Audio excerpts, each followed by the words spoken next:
자, 그 다음에 여러분이 이제 대학 졸업했어요. 그러면 대학 졸업한 뒤에는 어떻게 취업할 수 있는가? 자, 그게 또 문제죠.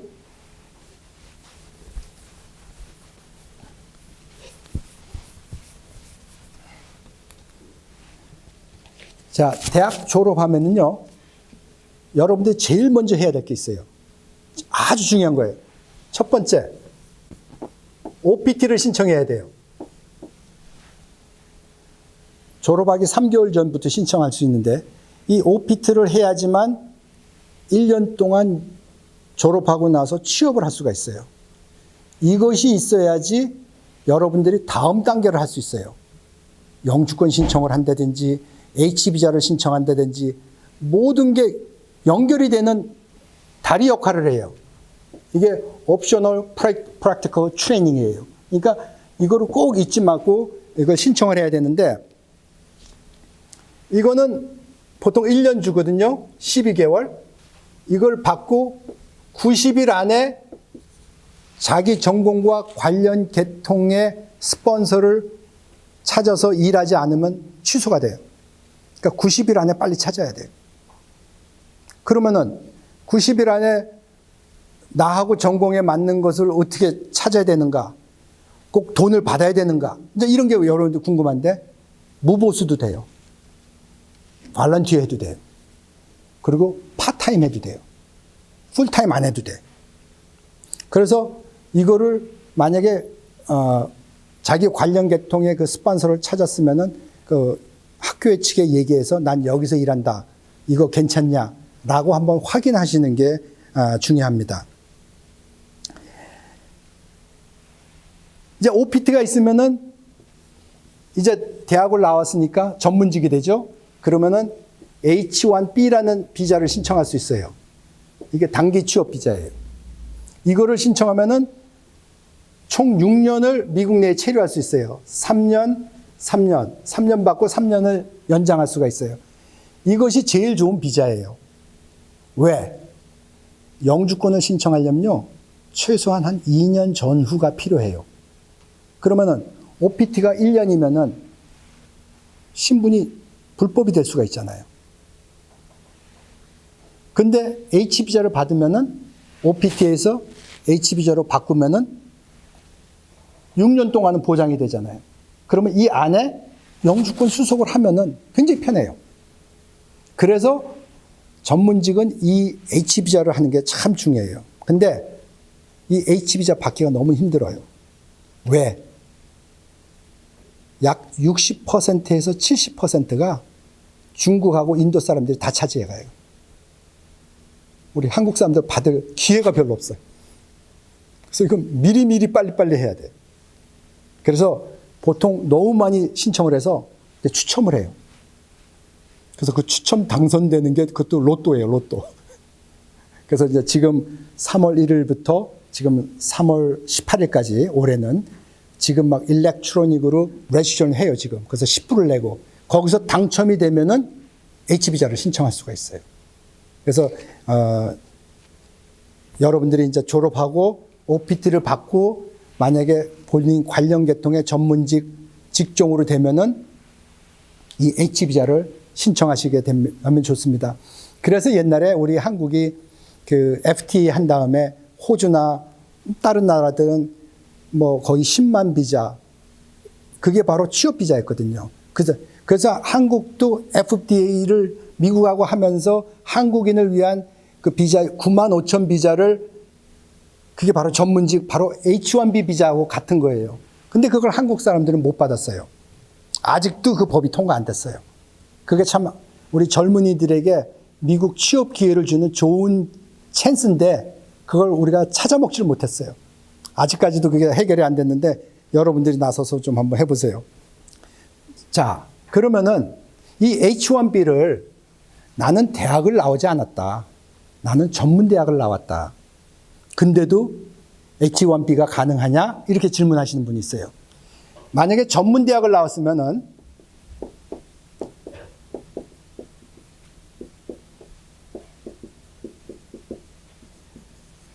그 계통에 6년 경력이 있으면 돼요. 그러니까 사회에 3년 경력이 대학 1년 과정으로 인정을 해줘요. 만약에 전문대 2년 회계학과를 나왔다.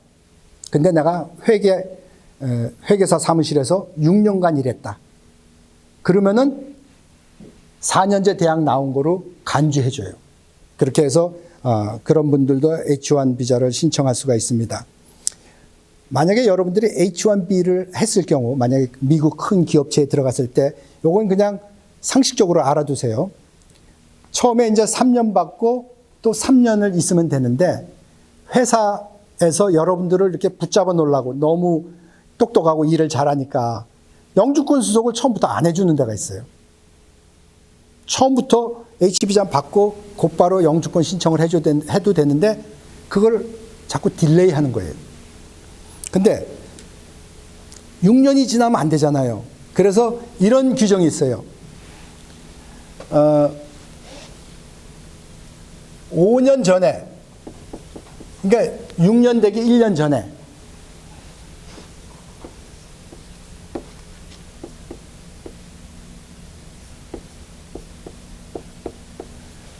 LC라는 거는 노동허가서를 얘기해요. Labor Certification. 이거나 아니면은 I-140이라고 그 취업이민 청원서예요. 이거를 5년 전에 했으면 6년이 다 됐어도 연장을 할 수가 있어요. H비자를 연장을 더 해줘요. 그러니까 어떤 고용주는 요때까지 기다렸다가 그때서야 취업 이민을 신청해 주는 경우가 있어요. 근데 이 레이버 서티피케이션을 접수 날짜를 받으려면은 지금 현재는 1년 전부터 준비해야 돼요. 그러니까 여러분들이 H비자를 받고 4년 정도 됐을 때 이 수속을 시작해야 돼요. 그래서 만약에 그 고용주가 여러분들이 거기서 4년 동안 일했는데 수속 안 해준다? 그럼 바꿔야 될지도 몰라요. 영주권 해주는 대로. 그래서 이제 그런 거를 참조하셔서 하시면 되겠습니다. 여러분들이 이제 보니까 대학생이 많은데 이제 대학교 졸업했어요. 그리고 이제 OPT를 받고 1년 이제 프랙티컬 트레이닝을 했는데 이제 대학원을 가고 싶어 해요. 대학을 졸업했는데 고용주를 찾을 수가 없고 영주권을 받을 기회가 별로 없어서 조금 더 공부해보자. 그래서 이제 여러분이 이제 대학원을 가려고 그래요. 자, 그럼 대학원을 가는데 전공을 어떻게 해야 되느냐? 자, 여러분이 대학원을 만약에 MBA로 간다 그래봐요. 그러면 MBA 들어가면은 전공이 아주 디테일하게 돼 있어요. 거기서 어카운팅, 회계 쪽으로 할 수도 있고 아니면 MBA에서 매니지먼트 이렇게 할 수가 있어요. 그러니까 여러분들이 취업이면 하기 좋은 전공으로 가는 것도 하나의 전략이에요. 여기 한인 회계사 사무실이 많아요. 그리고 미국 큰 회계사 사무실도 참 많아요. 내가 회계를 잘하고 관심이 있으면은 그리고 잡 오퍼튜니티가 많다고 생각하면은 어카운팅을 공부하시는 게 좋아요. 아니면은 매니지먼트를 하면은 이거는 어디 가나 적용이 돼요. 예를 들어서 여기 큰 한국 마트라든지 어떤 뭐 회사라든지 매니지먼트는 뭐 매니저나 뭐든지 다 갈 수가 있어요. 그래서 여러분들이 전공을 뭘 택하냐에 따라서 고용주 찾는데 용이할 수가 있어요. 그래서 여러분이 만약에 대학원에 가려면은 그런 걸 좀 고민을 좀 하시면은 좋을 것 같습니다. 자, 여러분 이제 대학원 갔어. 그다음에 이제 대학원 이제 졸업했어요. 자, 졸업했는데 그 다음엔 또 어떤 영주권 기회가 있는가?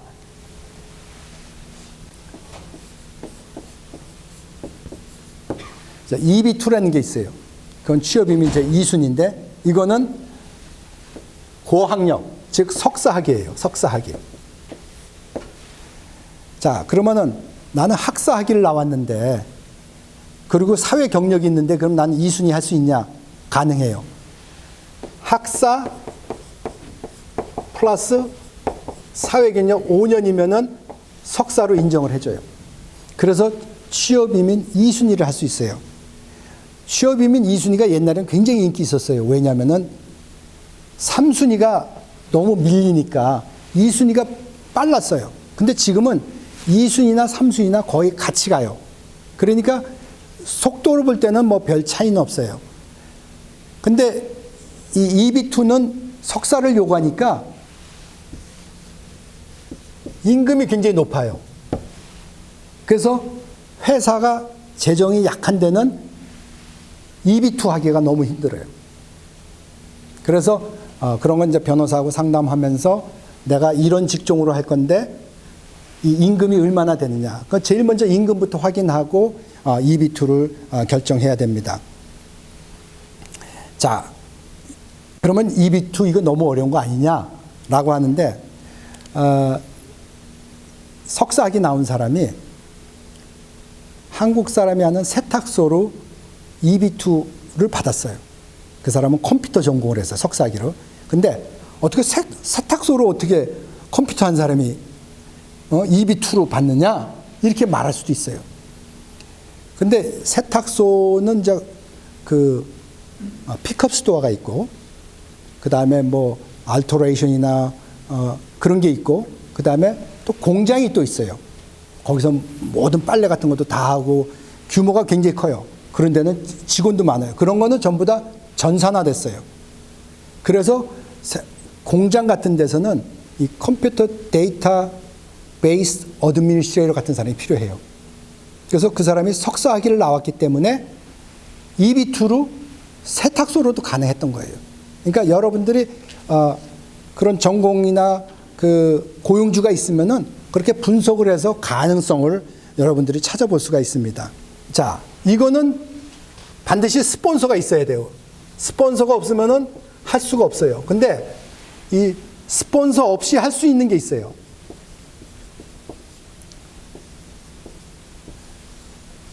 이 스폰서 없이는 고용주 없이 하니까 얼마나 편해요.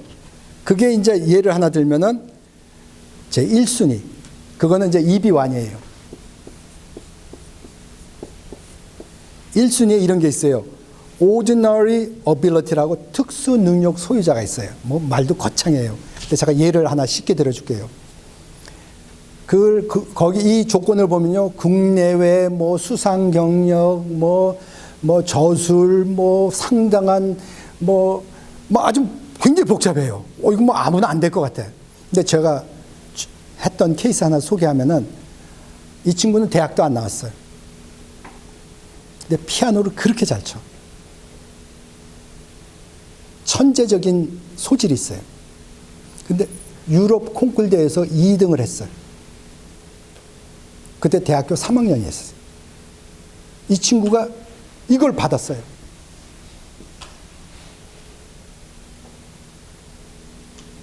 박사 정도 돼야 되는 줄 알았는데 저도 놀랐어요. 대학 안 나온 사람이 된 거 보니까.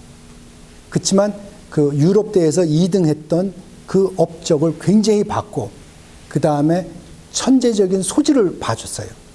그러니까 모든 건 케이스 바이 케이스예요. 그러니까 EB1 하면은 이건 진짜 뭐 최소한 미니멈 석사일 줄 알고 학사 없으면 무조건 안 될 줄 알았는데 그렇게 케이스를 만들어가면서 할 수 있는 예도 있는 거예요. 자, 그 다음에 EB2에서 여러분 많이 들어본 것 중에서 NIW라고 있을 거예요. 네? NIW. National Interest Waiver라고 국가 이익 면제라는 거예요. 최소한 석사학위는 있어야 돼요. 최소한은. 이거는 제가 예를 들면은 어떤 건강계통의 석사학위를 받았는데 아주 특수한 암을 연구해요. 그래서 쥐를 통해서 시험을 하면서 새로운 암 치료 연구를 하는 그런 연구를 했는데 이 사람이 나중에 이 NIW로 영주권을 받았어요. 그거는 고용주가 없어도 돼. 자기 혼자 그걸 self petitioning이라고 그래요. 자기 혼자 하는 거예요. 이제 그런 식으로 해서 조건이 독특해야 돼. 유니크해야 돼. 그리고 미국에 기여해야 돼요. 그리고 여러분들이 그 연방 공무원의 추천서라든지 뭐 그 학계의 유명한 추천서 아주 다양한 서류를 많이 내서 소위 나 잘났어 라는 걸 증명하면 이게 되는 거예요. 그래서 이건 쉽진 않지만 여러분들이 만약에 특허를 많이 받았다든지 그다음에 제가 했던 손님 중에서는 그 박사학위 소지자인데 미 공군의 그 파일로트가 운전을 할 때 비행할 때 앞에 그 컴퓨터 계기를 아주 특별하게 이렇게 만들어주는 그 사람이 나온 그 박사 과정은 미국 전체에서 그런 과정을 박사학위 주는 데가 5개 대학밖에 없어요.